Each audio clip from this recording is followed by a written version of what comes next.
satukan kita tanpa memandang di antara. Kita sama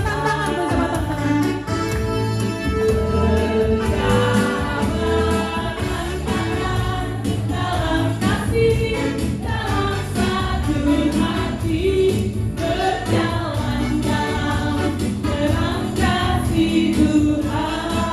Kau sahabatku, kau sahabatku, saudaraku, tiada yang dapat memisahkan kita.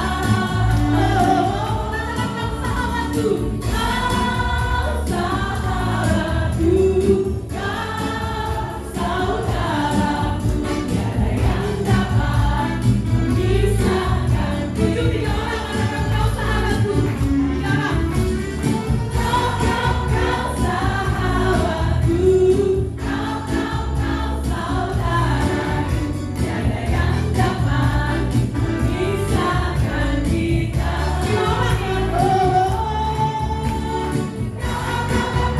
Kau sahabatku, kau saudaraku, tiada yang dapat memisahkan kita.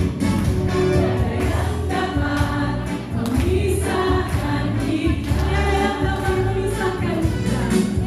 Tiada yang dapat memisahkan kita. Amin. Tidak dapat memisahkan kita ya. Pagi hari ini kita bisa berkumpul bersama-sama dalam sukacita dan kegembiraan. Mengapa kita perlu bersyukur? Hari-hari ini kita baru mengawali masa prapaskah kita. Dan luar biasa dari tim KKS membuat program seperti ini. Karena salah satu kegiatan selama masa prapaskah adalah olah rohani. Rohani itu ada kata roh. Nah, kita diajak untuk membangun kepekaan akan karya roh dan daya roh yang ada dalam diri kita sekalian. Kita bersyukur bahwa kita masing-masing pribadi sudah ada roh. Roh sudah ada dalam diri kita. Tetapi memang kita juga sadar bahwa dayanya itu kadangkala kita kurang rasakan. Karena apa? Kita memperdayakan yang lain. Jadi dalam diri kita ada kecenderungan ya untuk ya membuat segala sesuatu yang ada dalam diri kita, sehingga kadangkala kepekaan rohani, kepekaan daya roh itu kadangkala kurang kita rasakan. Tentu kita sebagai pengikut Kristus dengan rahmat pembaptisan yang kita terima, itu roh sudah bersemayam dalam diri kita. Apakah salah roh, salah Allah seandainya kita kurang mampu untuk merasakan itu? Masa kita menyalahkan Allah? Kan pertanyaannya begitu. Berarti seandainya kalau belum berdaya, kemungkinan besar karena dalam diri kita yaitu tadi, kita memberdayakan unsur-unsur yang lain yang bukan dari roh. Akhirnya kita lupa akan karya roh itu sendiri.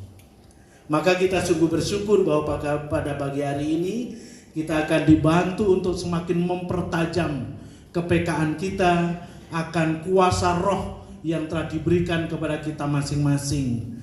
Maka terima kasih Romo Uut yang berkenan hadir di sini setiap saat untuk memberikan penyegaran bagi umat di sini, sehingga supaya kami semakin menjadi orang-orang yang berdaya karena roh, sehingga kehidupan kami juga menjadi semakin baik, berperilaku adil, dan kita juga menjadi semakin manusiawi justru karena kita diberdayakan oleh roh.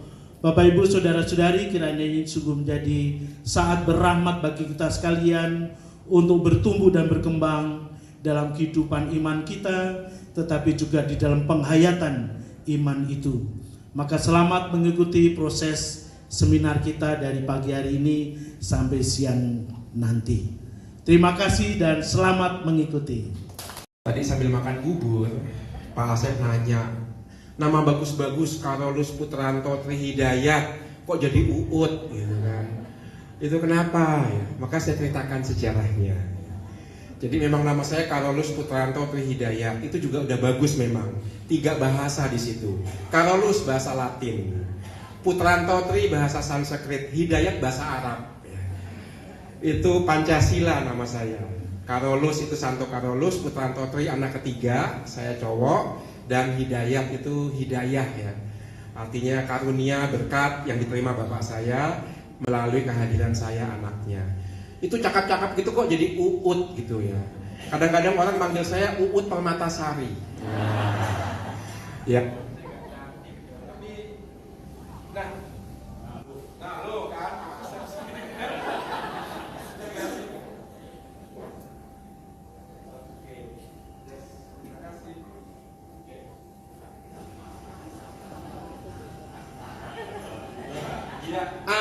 Nah bisa. Nah, Uut itu ternyata bapak saya. Saya setelah menyelidiki sejarahnya, bapak saya lah yang memberikan nama saya Uut. Uut itu punya arti UUT, ujung-ujungnya Tuhan. Nah, itu Pak Asep. Bagus kan? Ujung-ujungnya Tuhan. Semuanya diberikan kepada Tuhan. Jadi Romo deh gara-gara itu ya. Tapi kalau menjelang masa Prapaskah atau masa Advent, Uut itu berubah ujung-ujungnya tobat. Asal jangan diganti D. Ujung-ujungnya devosi. Baik, nah itu perkenalan singkat. Saya Romo Uut dari Keuskupan Agung Jakarta. Tugas ada di Seminari Tinggi Keuskupan Agung Jakarta sebagai pendamping para frater, dosen tidak tetap di STF Driarkara, dan sampai saat ini masih jadi ketua komisi kata ketik. Itu tugas yang diberikan Bapak Uskup. Saya datang tidak sendirian, saya ditemani oleh teman saya, Chris, yang ada duduk di sebelah kanan. Kami datang berdua. Nanti juga saya akan menceritakan sedikit pengalaman saya dan Chris. Oke, kita lanjutkan saja. Materinya bisa di-share-kan. Nah, jadi Pak Asep itu memang luar biasa ya. Kita baru ketemu loh. Saya baru ketemu di basement, langsung saya panggil Pak Asep, nengok dia. Ya kan saya nggak tahu siapa dia, namanya Pak Asep, yang nengok berarti namanya Asep ya. Langsung dia tanya, Romo kok tahu nama saya? Romo tuh punya kepekaan roh, kata Pak Sis ya.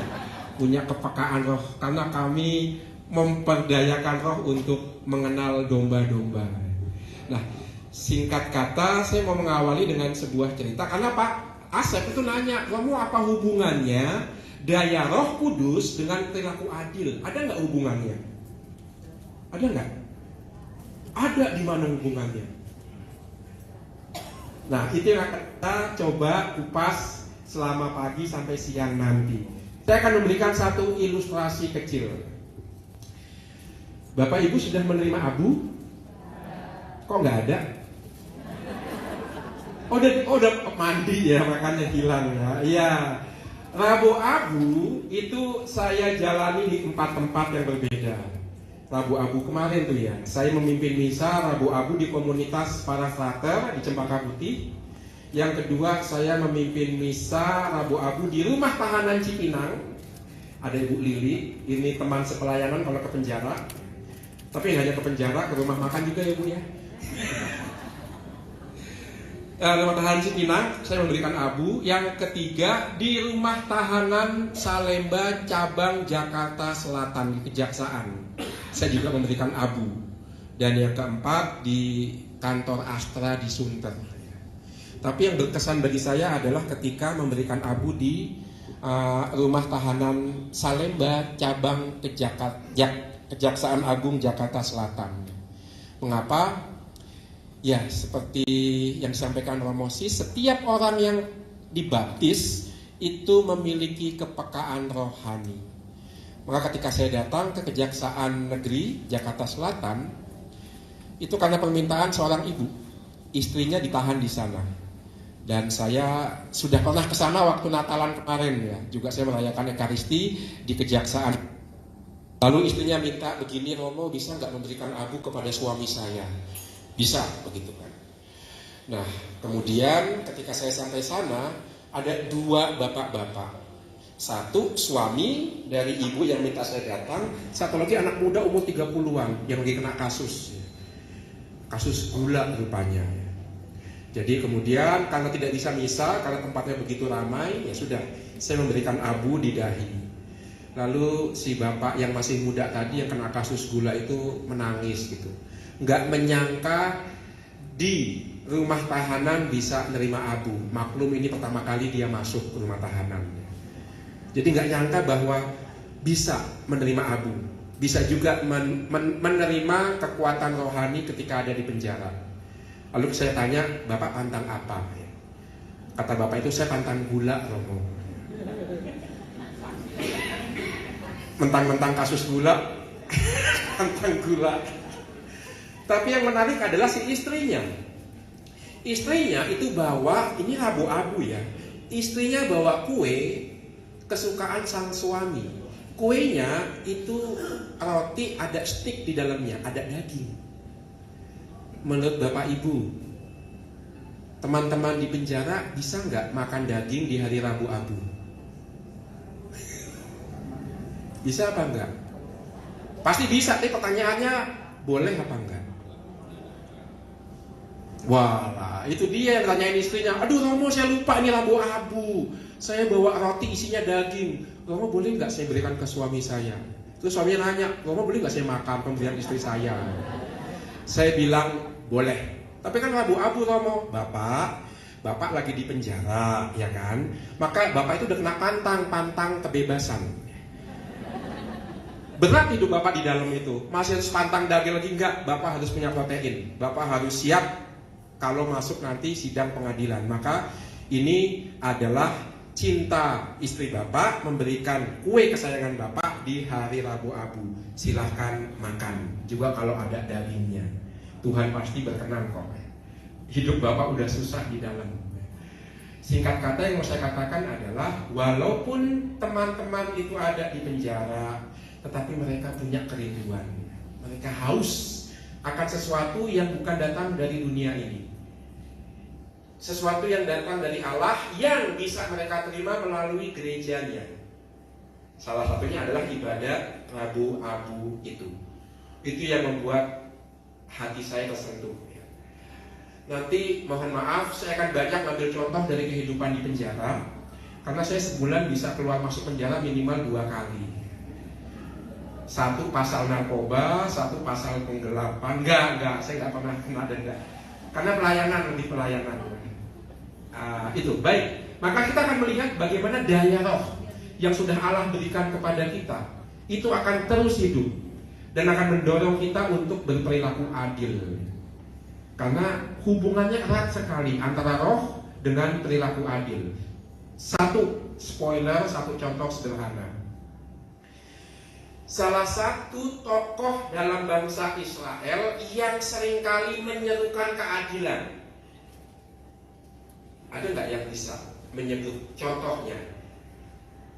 Tokoh dalam sejarah bangsa Israel yang terkenal karena menyerukan keadilan ketika bangsa Israel ditindas oleh para penguasa. Siapa misalnya? Musa, betul. Melawan ketidakadilan Firaun, ya kan, atas bangsa Israel. Siapa lagi? Amos. Siapa lagi? Musa, Amos sejak samaan tuh. Baik Musa maupun Amos sama-sama nabi, ya kan? Nabi Musa, Nabi Amos. Semua nabi Israel itu penyuara pewarta keadilan ketika melihat bangsa Israel itu ditindas baik oleh raja asing maupun oleh raja mereka sendiri. Dan Nabi dalam kredo Nikia Konstantinopel dikatakan, kami percaya akan Roh Kudus yang berbicara melalui para nabi. Maka lihat ada hubungannya Roh Kudus dengan keadilan, yaitu melalui para nabi. Kita akan lihat secara lebih detail nanti. Oke, lanjut. Oke, kita lanjutkan.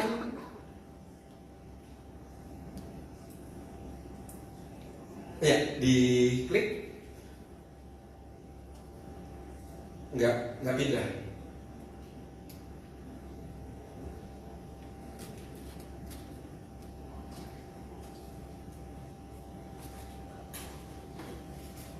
Oh, dia free sekali tadi.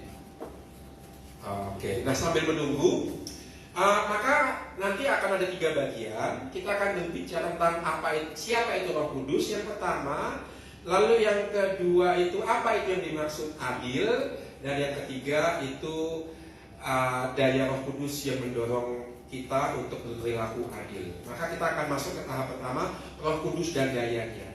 Siapa yang sudah dibaptis di sini? Semua. Pak Asep deh. Udah ada. Kalau kamu pasti ya, kamu udah dibaptis ya. Sudah dibaptis ya. Ada yang tahu ketika kita dibaptis kita menerima karunia apa? Bukannya krisma. Ketika sakramen penguatan kita kan menerima karunia Roh Kudus. Dibaptis menerima apa? Agak bingung kan? Wis, betul, menjadi anak Allah melalui pembaptisan dalam nama Bapa, Putra, dan Roh Kudus. Itu dia. Maka ketika kita dibaptis, kita juga menerima karunia Roh Kudus yang melahirkan kita sebagai anak-anak Allah. Nah, itu. Maka ini semua sudah dibaptis, semua punya karunia Roh Kudus. Beda nggak karunia Roh Kudus yang saya terima dengan yang Bapak Ibu terima?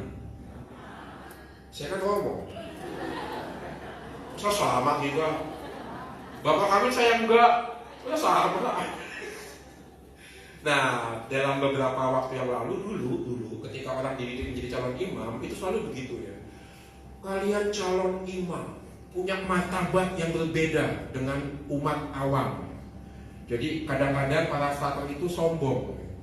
Saya punya frater yang saya didik itu ketika kuliah di kampus nggak mau dipanggil namanya. Panggil saya frater. Karena frater itu adalah pangeran dalam gereja Katolik. Sombong. Ngaca kata Mandra ya. Nggak boleh begitu ya. Frater itu bukan pangeran. Frater itu artinya saudara, bruder dalam bahasa Belandanya. Frater saudara artinya apa? Saya saudara untuk semua. Baik laki-laki maupun perempuan, baik kaya maupun miskin. Itu makna dari sebutan frater. Maka saya dan Bapak Ibu, Romosis dan kita semua baptisannya sama, martabatnya sama. Cara mengungkapkan martabat baptisan dan panggilan baptisan itu berbeda-beda.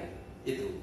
Maka kita semua memiliki karunia Roh Kudus berkat pembaptisan. Maka kita akan melihat lebih dalam lagi apa yang dimaksud Roh Kudus, siapakah Roh Kudus itu, dan apa daya yang kita terima ketika kita dibaptis. Nanti akan kita hubungkan dengan dorongan untuk berlaku adil. Oke, lanjut. Kalau kita lihat katekismus Gereja Katolik, ada yang pernah melihat katekismus? Ini bentuknya. Saya ketua komisi kata ketik, maka saya punya tugas memperkenalkan katekismus. Wah, hafal. Berapa? 350.000 rupiah. Saya pikir pasalnya Pak, ada 350.000 pasal. 1998 50.000, 2024 300.000. Inflasi begitu tinggi ya. Maka ini buku memang mahal, 300.000 sekarang ya. Tapi saya pikir sih online aja lah ya. Bisa ada online-nya. Tetapi mengapa ini penting? Karena katekismus ini lengkap. Bapak Ibu kalau mengenal gereja Katolik bisa mencari di sini. Jangan dibaca semua, saya juga belum selesai baca semua. Ini ada 3.000 pasal ya. 4.000, 5.000, 7.000 ya, banyak sekali. Tetapi kalau kita butuh informasi tentang iman kita ada di sini. Salah satunya informasi tentang siapakah Roh Kudus ada di sini. Pasti nggak salah. Dan ini tidak hanya berisi ajaran, tapi ada ayat kitab sucinya, ada ajaran Bapak gerejanya, ada dokumen-dokumen magisteriumnya. Maka komplit. Maka ini bagus sekali. Dan kalau kita lihat katekismus Gereja Katolik, artikel 691 dikatakan Roh Kudus adalah nama Allah. Nama Allah. Ada berapa nama Allah yang kita kenal? Bapa, Putra, dan Roh Kudus. Kalau nama Allah disingkat melalui lambang, lambang apa yang kita buat? Tanda salib. Ini nama Allah, tanda salib itu ya. Bapa, Putra, Roh Kudus. Itu.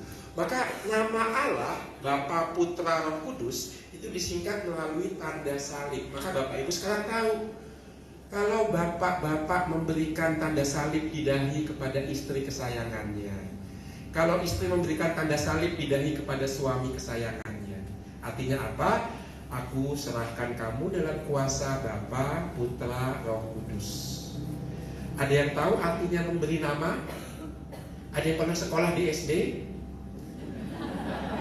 Ada ya? Bapak SD ya? SD mana Pak? Ketika kita masih SD, ingat nggak kalau kita punya buku tulis, sampul paling depan kita tulis apa?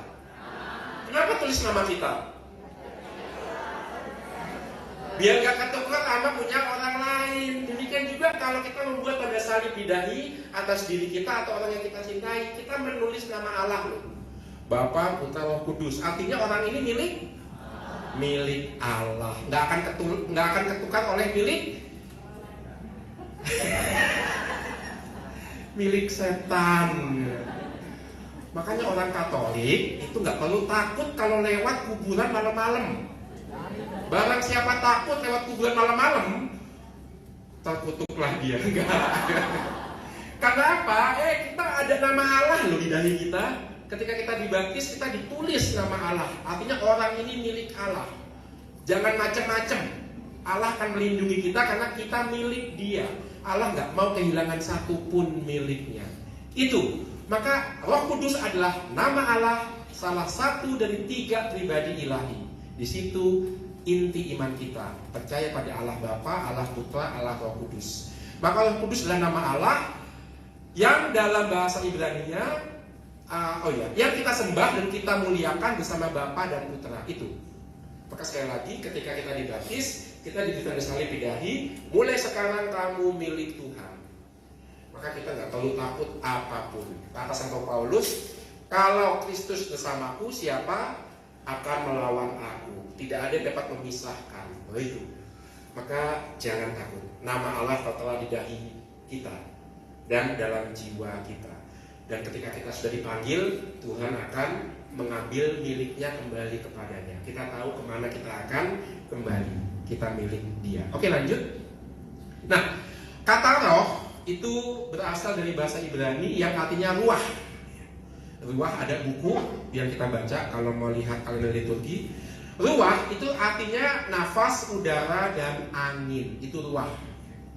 Jadi itu bahasa Ibrani. Dalam bahasa Yunaninya pneuma, spiritus dalam bahasa Latin.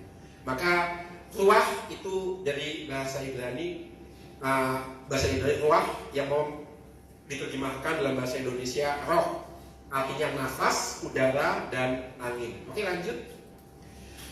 Namun dalam bahasa Yunani Roh Kudus juga disebut parakletos, yang artinya yang dipanggil untuk mendampingi seseorang. Parakletos, yang dipanggil untuk mendampingi seseorang. Kletos itu dari kata kaleo. Pikirannya langsung ke bebek. Kaleo itu artinya memanggil, kalein ya. Maka dalam bahasa Inggris dari kaleo menjadi to call. Call, calling, kaleo. Kletos, parakletos yang dipanggil untuk mendampingi seseorang. Dalam bahasa Latin advocatus. Maka advokat itu artinya Indonesia apa advokat? Pengacara itu yang dipanggil untuk mendampingi seseorang.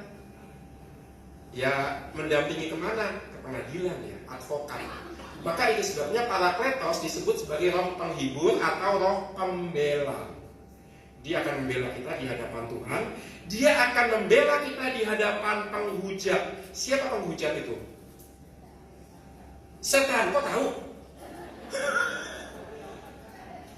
Karena jahat. Nah, ini ada cerita nih. Setan itu aslinya bukan jahat loh. Kalau kita buka, ini kan seksi kitab suci yang mengadakan ya, Pak Asep ya. Maka kita perlu akrab dengan kitab suci termasuk dengan setan.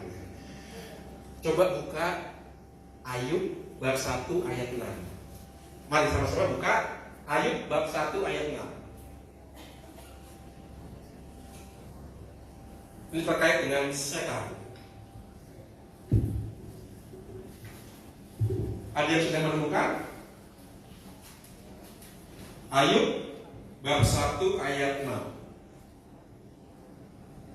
Yang sudah menemukan silakan angkat tangan. Nanti guys. Jadi kakak paling cepat memang kalau soal kitab suci. Silakan. Pada suatu hari datanglah anak-anak Allah menghadap Tuhan, dan di antara mereka datanglah juga iblis. Terima kasih. Jadi lihat, pada suatu hari datanglah anak-anak Allah menghadap Tuhan, dan di antara mereka datanglah juga iblis. Jadi iblis anak Tuhan itu bukan? Anak Tuhan. Dan di antara mereka itu siapa? Anak-anak Allah. Berarti di antara mereka ada juga iblis, dalam bahasa Ibrani-nya Satan. Jadi Satan itu ternyata anak-anak Allah. Bingung kan? Saya juga bingung. Tetapi yang perlu kita ketahui, satu, anak-anak Allah di sini mau menyebut sebenarnya malaikat. Yang kedua, setiap malaikat punya tugas tertentu. Malaikat yang mengirimkan kabar gembira, siapa namanya? Gabriel. Malaikat yang memimpin pasukan malaikat surgawi, Mikael. Malaikat yang membawa kesembuhan, pintar, lulus sekolah minggu semuanya. Tapi ada malaikat yang punya tugas untuk mencari kesalahan manusia. Itu namanya setan. Jadi setan itu malaikat juga, tapi punya tugas spesifik, yaitu mencari kesalahan manusia. Maka barang siapa cari-cari kesalahan sesamanya, itu mirip setan. Makanya kita udahlah, kita jangan cari kesalahan orang lain lah ya. Itu tugasnya setan itu, bukan tugas kita. Satu kali saya mengadakan pendalaman Alkitab di Lapas Salemba. Jadi Bapak Ibu yang tertarik boleh ikut saya. Saya setiap bulan itu dikasih slot untuk melayani di Lapas Salemba 2 kali. 1 kali itu untuk pendalaman Alkitab, yang kedua untuk misa. Dan saya selalu datang sendirian. Maka yang mau tahu bagaimana sih pelayanan di penjara, bisa ikut saya, nemenin saya. Itu dia. Jadi setan itu tugasnya memang mencari kesalahan manusia. Nah, ketika saya sampaikan itu di depan teman-teman di Lapas Salemba, ada satu bapak angkat tangan dan mengatakan, saya setuju Romo, bahwa setan itu tidak jahat, tidak baik. Mencari kesalahan untuk perbaikan orang itu nggak jahat. Itu yang namanya quality control. Jadi kalau kita merasa sempurna itu salah.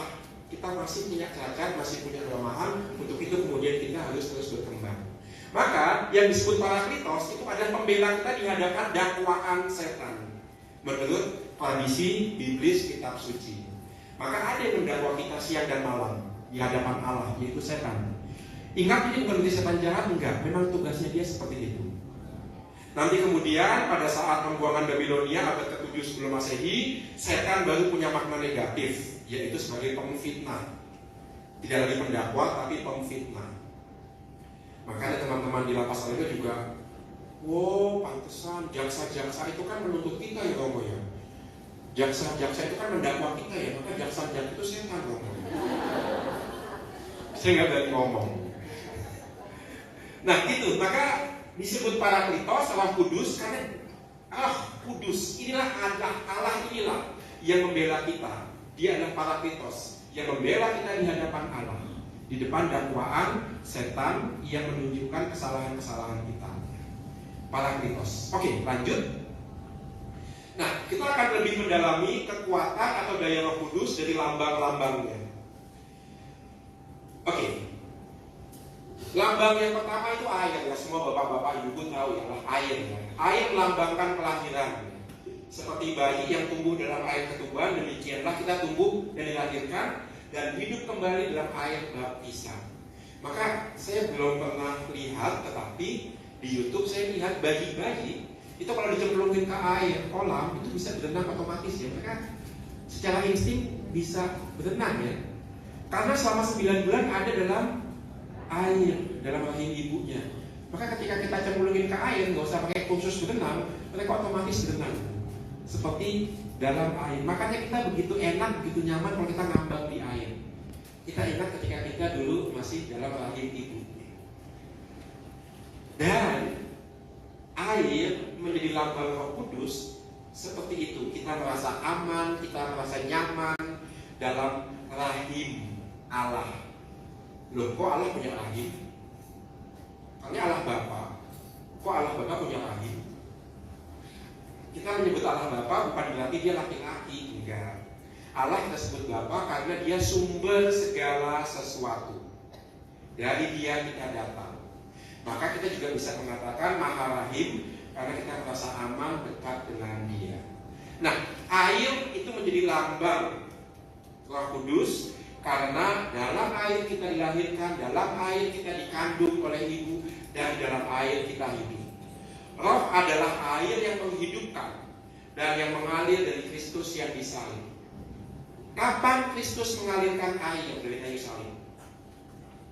Ketika dia ditusuk ya oleh tombak, maka mengalirlah air dan darah. Demikianlah dilambangkan sakramen-sakramen gereja, yaitu baptis dan ekaristi. Nah, itu maka air itu menjadi lambang Roh Kudus karena dia itu menghidupkan kita, membuat kita merasa aman dan nyaman dekat dengan Allah, dan karena dia karunia dari Yesus yang disalib. Maka itu kata Santo Paulus, tidak ada orang yang percaya pada Kristus tanpa dilahirkan kembali dalam Roh Kudus. Oke, itu lambang pertama, air. Roh Kudus dilambangkan oleh air karena air membasuh kita, air melahirkan kita kembali, air menghidupkan kita. Oke, lanjut. Yang kedua adalah urapan. Urapan dikaitkan dengan pengurapan minyak ke atas para nabi dan raja dalam perjanjian lama. Semua raja perjanjian lama, semua nabi perjanjian lama itu menerima pengurapan dalam bentuk minyak. Ada yang tahu biasanya minyak untuk mengurapi raja disimpan di mana? Ini kan kitab suci ya, maka kita disimpan di mana? Di tanduk. Bisa tanduk sapi, bisa tanduk kambing, tapi disimpan di dalam tanduk. Minyak untuk pengurapan raja dan nabi disimpan dalam tanduk. Kenapa? Karena tanduk itu lambang kekuatan.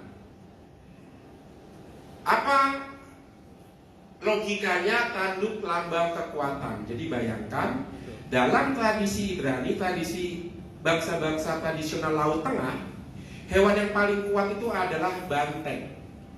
Karena banteng itu satu, banteng jantan ya, lambang kesuburan. Dia gagah perkasa, lambang kesuburan. Dua, karena lambang kesuburan, banteng juga kerap kali menjadi simbol untuk dewa kesuburan. Ada satu dewa yang disembah oleh bangsa Kanaan. Namanya dewa apa? Dewa Baal. Dewa Baal dilambangkan dengan patung banteng. Maka banteng punya tanduk lambang kekuatan. Itu sebabnya mengapa tanduk itu lambang kekuatan. Di situ juga disimpan minyak yang nanti akan dipakai untuk mengurapi raja dan nabi. Tidak hanya itu, kalau kita lihat altar yang ada di bait Allah, itu juga keempat sudutnya bentuknya kotak. Keempat sudutnya itu dihiasi dengan tanduk. Orang nggak bisa dibunuh kalau dia memegang tanduk yang ada di altar di bait Allah, karena dia mengandalkan kekuatan Allah itu. Maka urapan dikaitkan dengan pengurapan minyak ke atas para nabi dan raja dalam perjanjian lama. Tetapi secara khusus atas pribadi Yesus yang disebut Kristus. Kristus itu bahasa Yunani yang artinya diurapi. Mau menerjemahkan dari bahasa Ibrani yaitu Mesia. Jadi Mesias itu diurapi, diterjemahkan ke Yunani menjadi Kristus, sama artinya yang diurapi. Ke bahasa Indonesia ya tetap Kristus. Dalam bahasa Arab jadi Isa. Mesias, Isa. Maka Al-Masih, Isa Al-Masih, Masiah. Itu Isa Al-Masih sebenarnya Isa yang diurapi, Al-Masih. Maka dari Mesias menjadi Kristus. Maka Kristus adalah yang diurapi. Tetapi bedanya apa?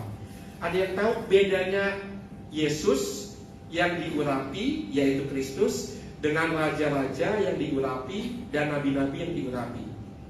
Bedanya di mana?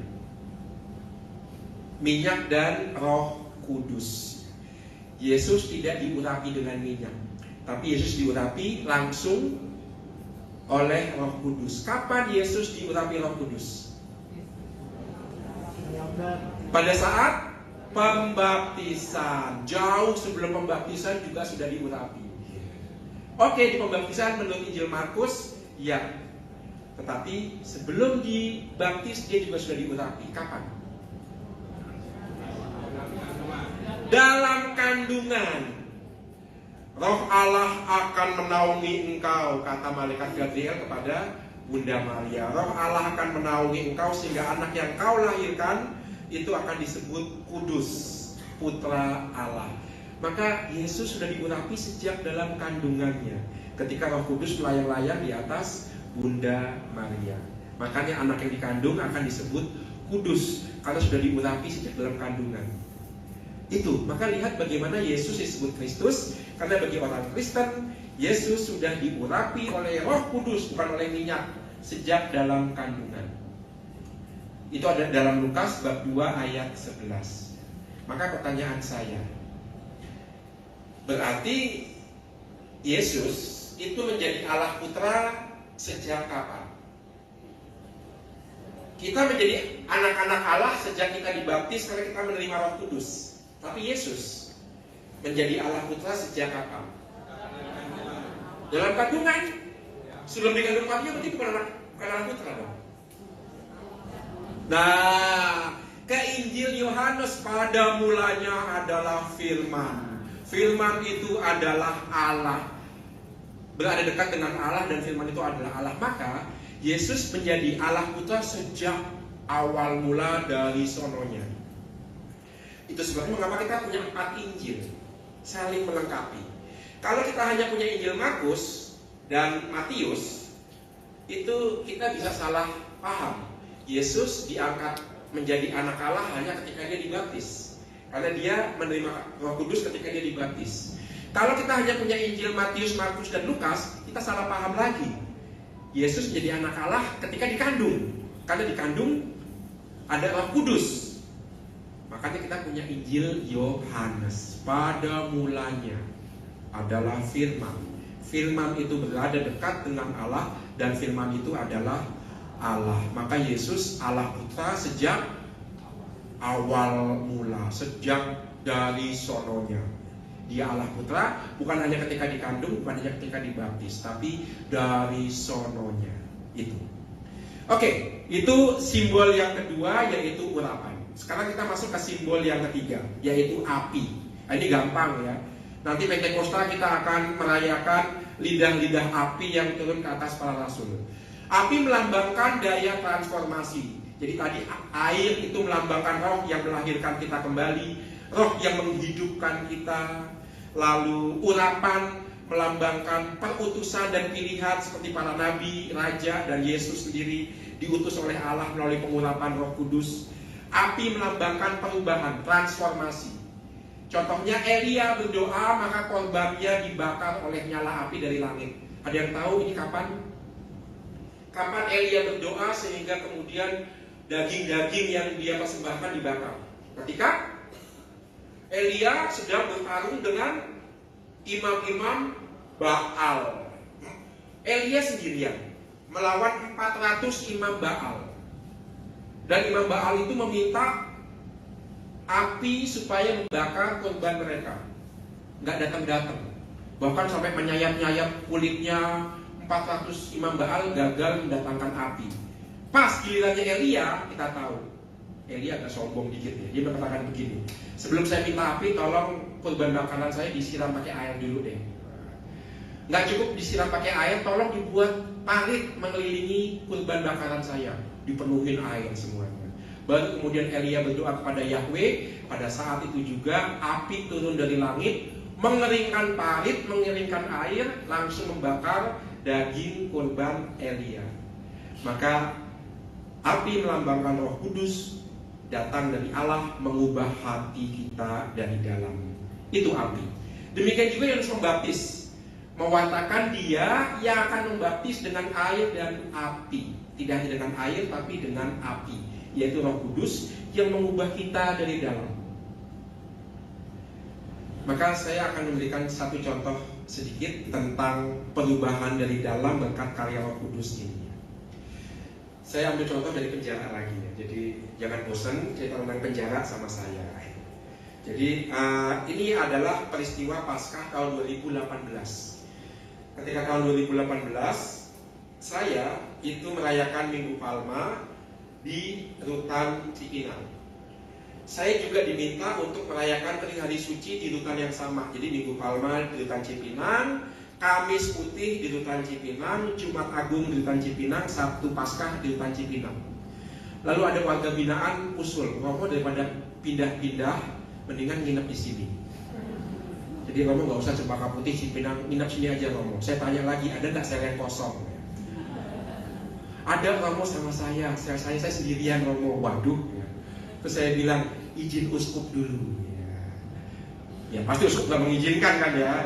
Makanya saya lepas dari janji itu. Singkat kata, ketika Minggu Palma tahun 2018 di rumah tahanan Cipinang, saya wawancara 3 bapak yang akan saya baptis pada Sabtu Paskah besok. Wawancara pertanyaannya sederhana, Bapak kenapa mau dibaptis Katolik? Macam-macam jawabannya, tapi ada satu jawaban Bapak yang sangat menyentuh saya.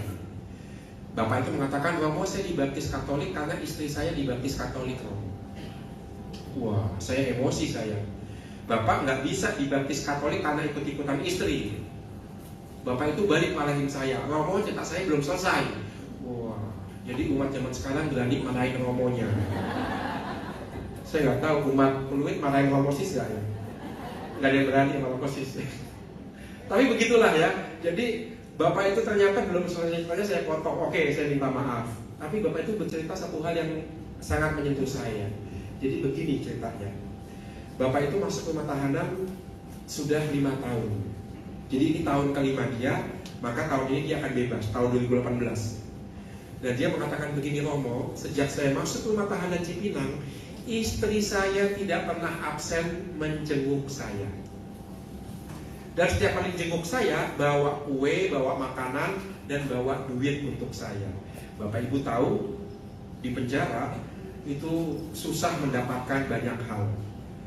Untuk dapat air panas, beli. Harganya pun 4 kali lipat dari harga di luar. Ada yang tahu harga supermie berapa di luar? Gak pernah makan supermie ya? 2.000 ya? 3.000 kali 4. Itu harga di dalam. Nah itu makanya begitu. Belum kalau beli obat dan seterusnya. Maka si istri tahu kesulitan suaminya, maka dia jenguk, bawa makanan, bawa duit. Itu selama dia ada di penjara. Bukan hanya itu, ketika si istri pindah ke Australia, masih terus nelpon dan ngirim duit. Padahal kata si bapak ini, istri saya cantik, pinter, dan juga tekun dalam usaha. Cari suami baru itu pasti gampang. Dan biasanya memang seperti itu ya. Kalau suaminya masuk penjara, lalu kemudian istri itu setelah 6 bulan, 1 tahun, 2 tahun akan datang jenguk sambil bawa surat gugat cerai. Biasanya begitu. Tapi istri saya Romo setia nunggu saya bebas. Bahkan ketika sudah pindah di Brisbane, Australia, masih nelpon saya, masih ngirim saya duit. Maka Romo, saya percaya istri saya setia seperti itu karena dia menyembah dan mengimani Tuhan yang juga setia. Saya mau menyembah Tuhan seperti itu, yang disembah oleh istri saya. Saya mau punya kesetiaan yang sama. Wow. Mendengar cerita itu saya mau nangis. Tapi kalau saya nangis, saya butuh shoulder to cry on, pundak untuk meneteskan air mata. Itu bapak-bapak semua ya kan. Nah, tapi singkat kata, lihat bagaimana kesetiaan si istri itu bisa mentransformasi hati si bapak. bapak yang dulunya itu ngakunya ya, itu begundalan, bahkan ketika di penjara dia cerita sempat masuk yang namanya sel tikus. Tahu sel tikus apa? Sel tikus itu sel yang begitu sempit sehingga hanya bisa muat badan. Itu biasanya kalau orang masuk sel tikus itu 7 hari makanan disorongkan ke dalam. Jadi hanya orang-orang bandel, nakal yang buat keributan di penjara yang masuk ke sel tikus. Bapak ini sering masuk sel tikus, sering berantem. Tapi pelan-pelan berubah karena kesetiaan istrinya, dan kita tahu dia melakukan itu pasti karena frustasi, melampiaskan kekesalan, melampiaskan keputusasaan hidup di penjara. Tetapi kesetiaan istrinya mengubah dia, sehingga dia ikut katekumenat di Rutan Cipinang. Sampai saatnya dia mengatakan, aku mau menyembah Yesus, Tuhan yang setia, Tuhan yang disembah oleh istri saya. Wah, itu. Ini yang membuat hati si bapak itu berubah adalah Roh Kudus. Tapi Roh Kudus butuh sarana, yaitu kesetiaan si istri. Maka Roh Kudus itu mengalir melalui sarana-sarana duniawi, terutama melalui kesaksian orang beriman. Itu api, melambangkan transformasi, perubahan. Seperti api mengubah daging menjadi kurban bakaran, demikian juga Roh Kudus mengubah hati kita. Seperti contoh bapak tadi. Oke, lanjut. Roh Kudus juga dilambangkan dengan tangan. Nah, ini Yesus menyembuhkan orang sakit, memberkati anak-anak dengan meletakkan tangan ke atas mereka. Atas namanya para rasul melakukan hal yang sama. Melalui penumpangan tangan para rasul, Roh Kudus dicurahkan. Ada yang tahu kapan Roh Kudus dicurahkan ke dalam dan ke atas roti dan anggur saat Ekaristi? Pada saat konsekrasi. Lebih tepatnya kapan?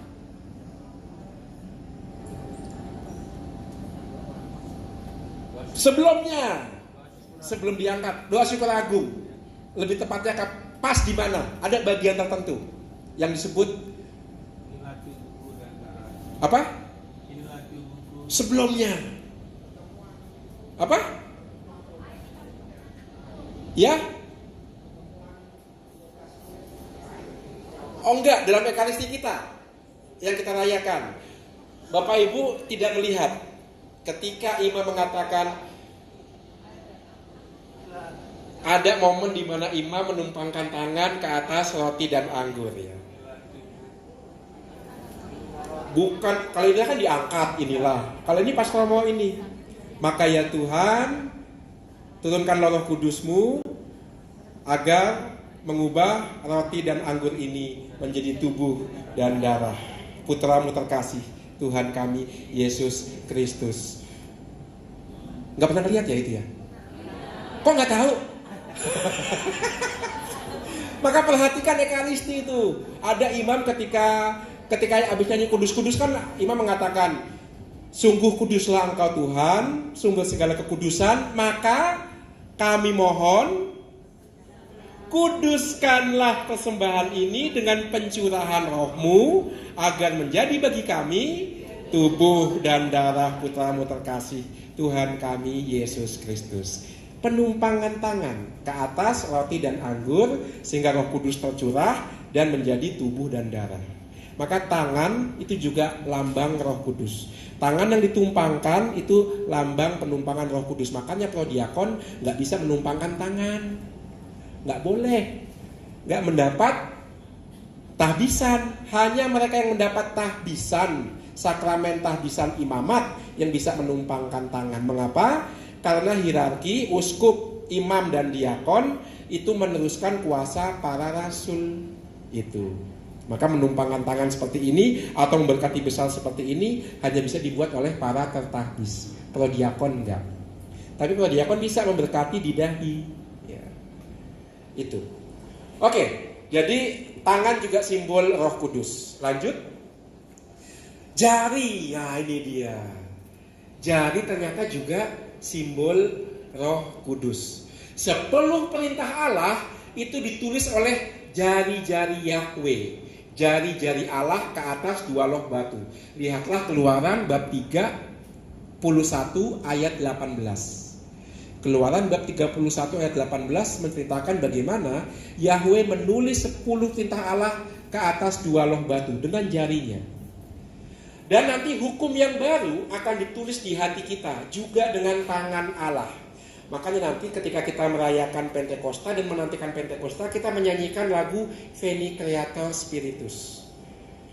Datanglah ya Roh Kudus, masuki hati umatmu. Dalam bahasa Latin ada bagian yang mengatakan begini, Digitus paterne dextere. Sayangnya itu tidak diterjemahkan jemari tangan kanan Allah. Sebenarnya ada. Digitus itu artinya jari, tapi diterjemahkan ke Indonesia tangan kanan Allah saja. Sayangnya itu. Padahal digitus maka ada digital ya. Digital itu berarti diketik. Pakai jari ke atas komputer, ke atas laptop, ke atas HP. Digital itu berarti jari kita, digitus. Digitus paterne dextere. Jemari tangan kanan Allah Bapa. Itu ada dalam kidung mohon kedatangan Roh Kudus. Maka jari pun itu lambang Roh Kudus. Melalui jari 10 tintah Allah ditulis juga ke dalam hati kita. Dan dengan jari kita memberkati orang ke dalam dahi. Bapak Ibu kalau ikut pelayanan Ekaristi di penjara, jangan takut ya. Apapun bentuk tatonya, ada yang tato golok, tato naga, ada yang tato jadwal Ekaristi supaya nggak lupa ya. Ada yang tato rosario. Saya pernah itu ketika misa di Sustik gitu, tato rosario.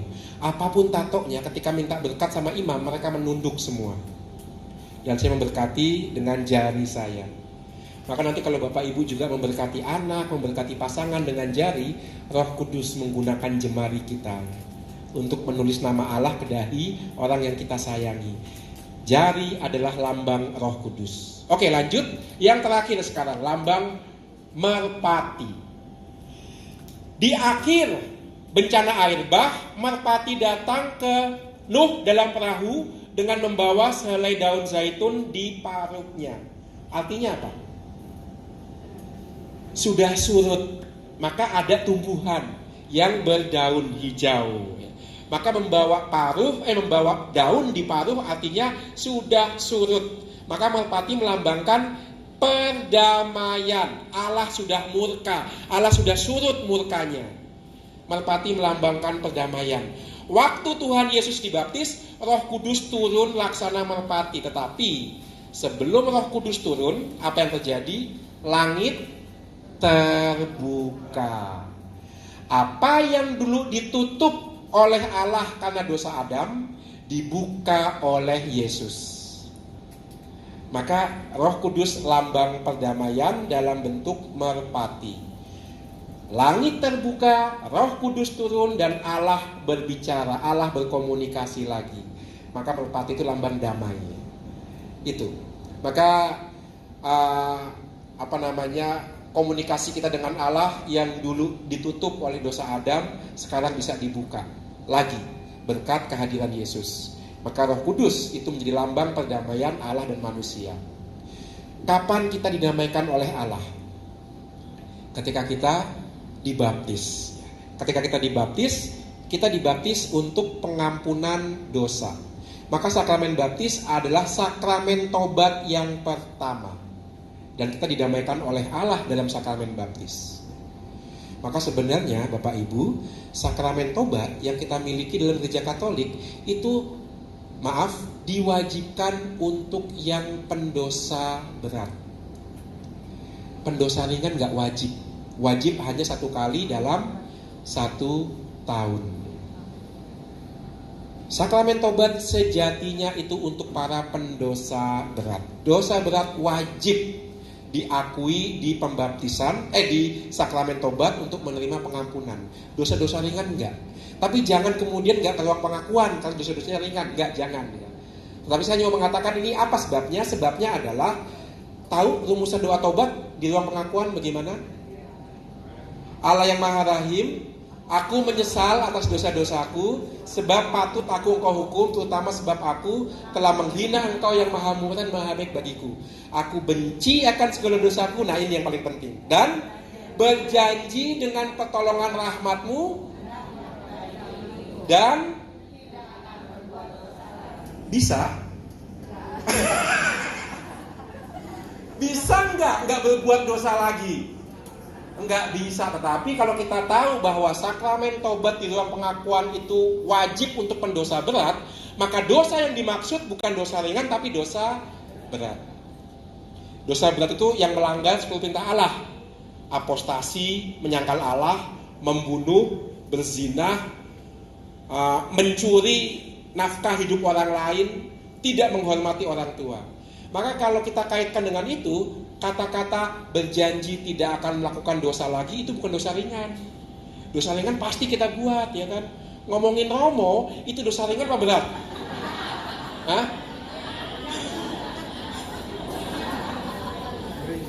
Kebanyakan yang ketawa ibu-ibu. Ngomongin Romo itu dosa sakral lagi karena menghina barang kudus. Enggak, ngomongin Romo bukan dosa berat, ya enggak. Tetapi gosip itu dosa ringan, ya kan, ngomongin orang lain itu dosa ringan, ya. Lalu lupa ke gereja hari Minggu itu dosa ringan. Dosa ringan itu selalu kita buat, pasti. Tetapi dalam ruang pengakuan kita berjanji untuk tidak berbuat dosa lagi, itu dosa berat. Aku berjanji Romo tidak akan membunuh lagi, ya. Itu bisa kita buat kalau kita pernah membunuh, ya. Itu bisa kita buat, tetapi dosa-dosa ringan itu tidak termasuk di situ. Tapi Romo, kalau saya mengaku dosa-dosa ringan bagaimana? Ya sudah, buat yang terbaik. Nah itu. Pasti kita membuat dosa ringan, tetapi ketika kita mengakui dosa ringan kita di ruang pengakuan, kita berjanji tidak berbuat dosa lagi, dalam arti buat yang terbaik. Tapi kita paham, dalam ruang pengakuan, ketika kita mengucapkan dan berjanji dengan pertolongan rahmatmu tidak berbuat dosa lagi, maksudnya dosa berat. Kalau yang dimaksud dosa ringan, kita berbuat yang terbaik. Lalu Romo, kalau dosa berat diampuni melalui sakramen tobat, dosa ringan diampuni bagaimana? Dosa ringan diampuni dengan melakukan 3 hal. Amal kasih, pantang puasa, dan kesalehan. Dengan 3 hal ini, rahmat pengampunan untuk dosa-dosa ringan itu kita dapatkan. Makanya sebenarnya hidup kita sebagai orang yang dibaptis, sejauh itu menyangkut dosa ringan, itu adalah pertobatan terus-menerus. Karena nggak ada satu hari pun di mana kita tidak melakukan dosa ringan, pasti ada. Tapi kita bisa menerima pengampunan melalui amal kasih kita, doa-doa kita, dan juga pantang dan mati raga kita. Tapi bukan hanya untuk diri kita, juga untuk orang lain, ya. Sebagai contoh, Santa Teresa dari Kanak-Kanak Yesus, kenal ya? Santa Teresa dari Kanak-Kanak Yesus. Dia lahir di Perancis, besar di kota Lisieux. Ketika dia tinggal sebagai biarawati Karmel di kota Lisieux, dia membaktikan doa, mati raga, dan amal kasihnya untuk pertobatan seseorang yang akan dihukum mati. Maka silih kita, baik melalui doa, mati raga, maupun amal kasih, itu bisa kita gunakan untuk kebaikan orang lain. Bukan hanya untuk pengampunan dosa ringan kita, tapi juga untuk kebaikan orang lain. Itu merpati, lambang perdamaian yang mau mengatakan relasi kita dengan Tuhan sudah diperbaharui, sudah diperbaiki, sudah dipugar kembali dalam bentuk merpati, seperti halnya ketika langit terbuka, merpati turun. Roh Kudus turun dalam bentuk merpati. Ini lambang-lambangnya, ini daya-daya Roh Kudusnya. Roh Kudus yang menghidupkan, yang mentransformasi, yang mendamaikan, yang memberikan perutusan melalui pengurapan. Itu daya-dayanya. Oke, sekarang kita masuk ke bagian yang kedua, yaitu keadilan, hukum, dan perjanjian. Ini sudah masih? Oh, dikit lagi. Oke, cepat saja. Lanjut. Nah, adil. Dalam bahasa Ibrani, adil itu identik dengan benar, sebagaimana terungkap dalam kata sedek dan sedekah, keadilan. Jadi sebenarnya kita akrab dengan kata ini. Sedekah, sedekah, sedekah, sedekah itu keadilan. Bapak Ibu bersedekah nggak? Iya, kapan bersedekah? Kolektor itu sedekah bukan? Untuk siapa? Untuk gereja, untuk yang ada di pastoran. Romonya dong. Sedekah, ya itu. Sebenarnya kita melakukan itu setiap kita kolekte untuk gereja, dan melalui gereja itu disalurkan juga untuk mereka yang kekurangan. Maka sedekah itu artinya adil, artinya apa? Jika ada kelebihan dalam diriku, maka aku bagikan kepada yang kekurangan. Itu keadilan, itu sedek, itu sedekah. Itu adil dan itu benar. Maka adil itu identik dengan benar. Orang yang berlaku adil, dia juga berlaku benar. Karena apa? Tidak egois. Maka musuh keadilan dan musuh kebenaran itu sebenarnya egoisme. Itu. Oke, lanjut. Adil dan keadilan dalam konsep Ibrani tidak dapat dilepaskan dari perjanjian dan hukum. Ini dia. Apa itu benar, apa itu adil? Lihat hukum dan perjanjian. Maka perjanjian dan hukum itu menjadi patokan adil dan tidak adilnya. Ini menarik ini. Karena untuk orang Israel, adil itu bukan sekedar masalah aturan hukum tertulis, tidak. Tetapi juga masalah relasi. Nanti akan kita lihat, misalnya Allah Israel itu membebaskan Israel dari perbudakan di Mesir. Berarti Allah membebaskan Israel dari bangsa budak, bangsa yang terbelenggu menjadi bangsa yang bebas. Maka Israel itu berlaku adil dan berlaku benar kalau dia melakukan apa yang telah Allah lakukan bagi Israel. Dengan kata lain, Israel nggak boleh memperlakukan sesamanya semena-mena. Itu keadilan, itu kebenaran. Patokannya adalah perjanjian dengan Yahweh, hukum yang mereka terima di kaki Gunung Sinai. Itu patokannya. Ada dalam misalnya Hakim 5 ayat 11. Maka perjanjian dan hukum itu satu, patokan. Dua, tujuannya adalah keselamatan. Oke, lanjut. Hukum dan perjanjian. Perjanjian dan hukum Israel diturunkan dalam konteks pembebasan dan perjanjian. Jadi kita tahu orang Israel itu menerima hukum ketika mereka ada di kaki Gunung Sinai. Ketika mereka baru bebas dari pembuangan di Mesir. Maka hukum yang Allah berikan itu adalah hukum yang membebaskan. Mulai dari kitab Keluaran bab 19 sampai kitab Imamat, Bilangan sampai Ulangan itu isinya hukum semua. Tapi kita harus paham hukum di sini adalah hukum dalam arti pembebasan dan relasi dengan Yahweh. Maka saya katakan di situ konteksnya adalah pembebasan dan perjanjian. Maka salah kalau kita melihat hukum itu sekedar sesuatu yang dari luar. Oh enggak, ini hukum itu terkait dengan relasi. Makanya kalau kita lihat Mazmur hari ini, itu kan bunyinya sama, ajarilah kami hukum-hukum-Mu ya Tuhan. Karena melaksanakan hukum berarti mengungkapkan cinta pada Allah yang memberikan hukum. Itu. Maka hukum itu adalah ungkapan cinta Allah kepada Israel. Dan kalau Israel taat, dia mengungkapkan cinta pada Yahweh.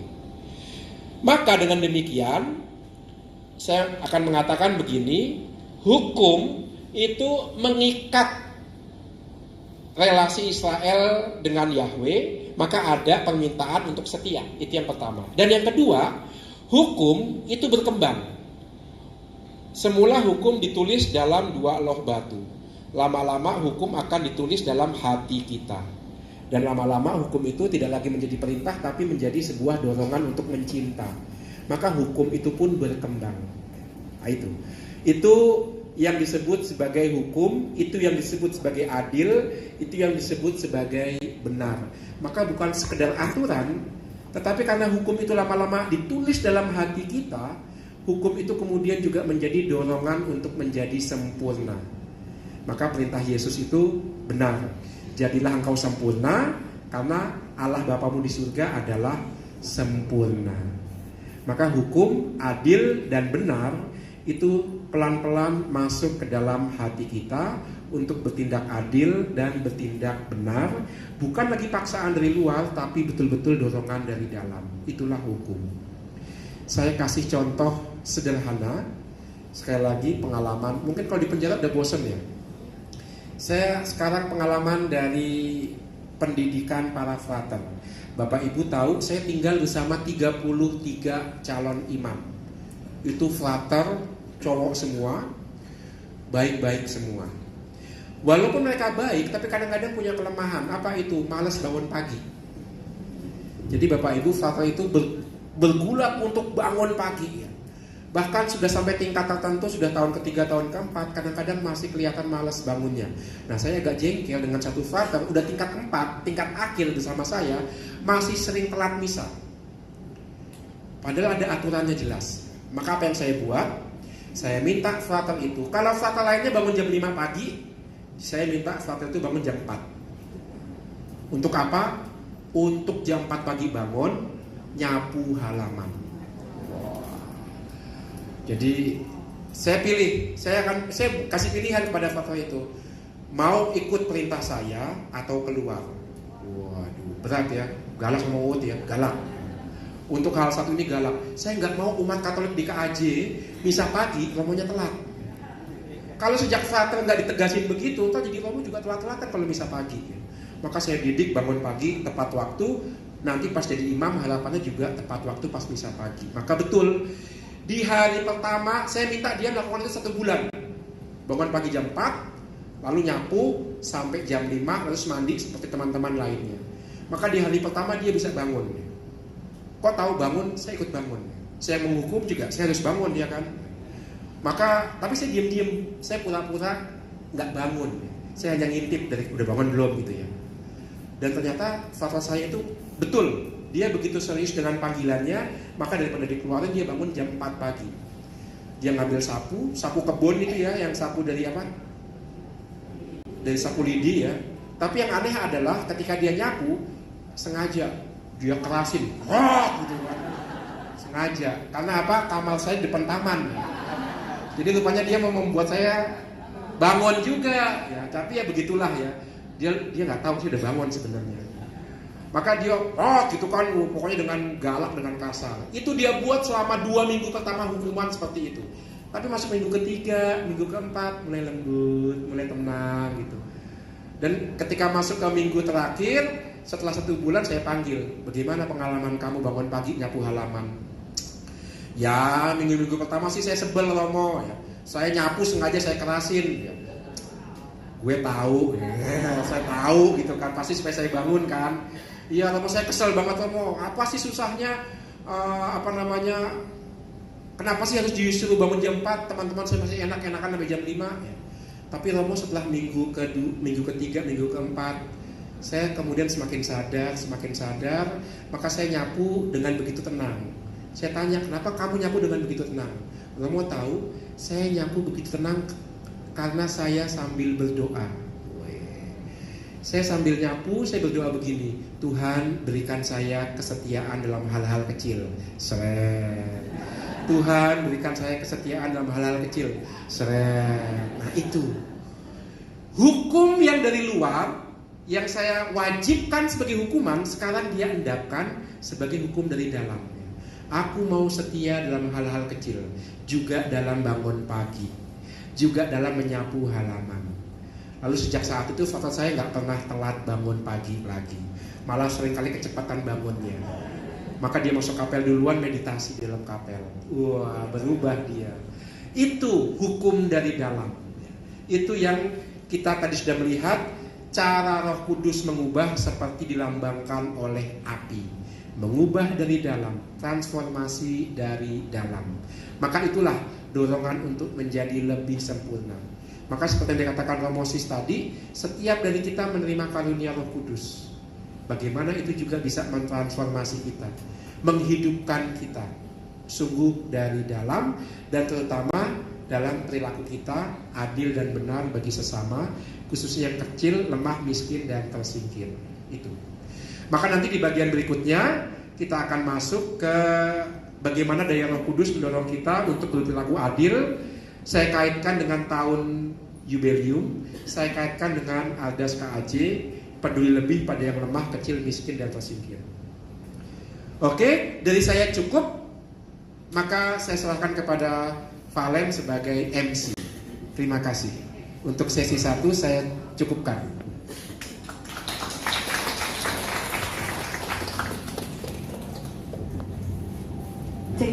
Terima kasih buat Romo Uut. Ya, tadi ternyata kepanjangan Uut itu